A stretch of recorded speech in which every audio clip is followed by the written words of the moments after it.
Eu vou trazer uma lista aqui não exaustiva. Em primeiro lugar, a atribuição sem decisão judicial de paternidade, não é? Hoje é necessário fazer, quando se há uma disputa a respeito da paternidade, que é um tema importante, em primeiro lugar, para o direito da criança, que tem o direito de ter o seu pai reconhecido. No Brasil nós temos mais de 5 milhões de crianças sem o nome do pai na certidão, então nós estamos falando de um tema muito sensível, mas também para efeitos de responsabilidade econômica e de cuidado daquela criança, não é? Então, o código prevê, pelo menos a proposta que está em tramitação, a atribuição da paternidade pela mera recusa do homem em não fazer o exame de DNA sem haver uma decisão judicial. Isso dá margem para uma série de riscos jurídicos, enfim, graves, e é fácil imaginar os tipos de problema que essa proposta, nesses termos, traz. Então, essa é uma primeira questão que preocupa bastante.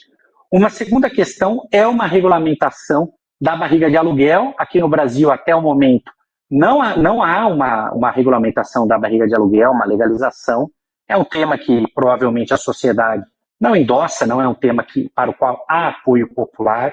No entanto, aparece aqui no projeto em termos que preocupam, né? Há uma autorização tácita sobre o tema. Então, esse é um outro tema. O outro aspecto que aparece, uma novidade, é o reconhecimento da multiparentalidade. Multiparentalidade é um termo que parece complicado, talvez seja mesmo, para quem acompanha aqui, mas trata de reconhecer que, além do pai e da mãe, pode haver uma outra figura na vida daquela criança que exerce um vínculo de cuidado, uma responsabilidade real na vida daquela criança. Então, se reconhece o que se chama de paternidade socioafetiva.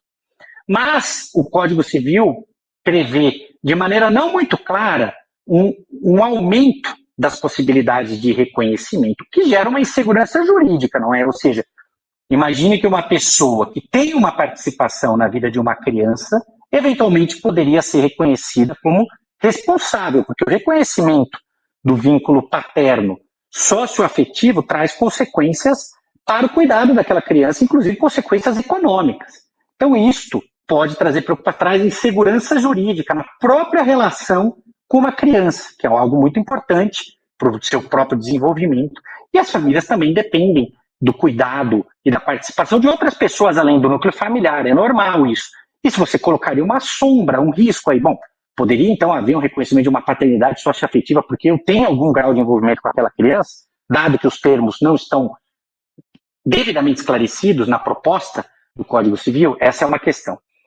Depois, há uma eliminação da necessidade do termo homem e mulher na definição de casamento. Hoje a Constituição Federal explica que o casamento é uma união entre um homem e uma mulher, e o Código Civil fala que é uma união livre entre duas pessoas. Por um lado, não reconhece as relações de poliamor, mas por outro elimina essa complementariedade de sexos que está prevista na Constituição Federal, certo? Cria uma definição diferente que altera o entendimento da Constituição Federal numa lei que é infraconstitucional. Então também isso causa preocupação porque é um tema que gera debates sociais bastante acalorados aqui no nosso país. E por fim, prevê direitos sucessórios em algumas circunstâncias em casos de concubinato, ou seja, para uma pessoa amante, não é? Então, uma pessoa amante passa, em algumas situações, a ter direitos sucessórios previstos na nova proposta, o que hoje não acontece, sob o argumento de que a pessoa, sendo amante, também contribuiu para a construção daquele patrimônio, o que pode ser bastante questionável, pelo menos na nossa visão, dado que a construção de um patrimônio de vida faz parte de uma comunhão de vida que é inerente à relação matrimonial e não nos parece ser parte de uma relação de concubinato. Porém, isso está previsto. Então, eu resumiria, dentro desse contexto, as preocupações sobre as mudanças que tem com relação às famílias. E eu imagino que quem nos acompanha já entenda o grau, a profundidade do alcance desses temas.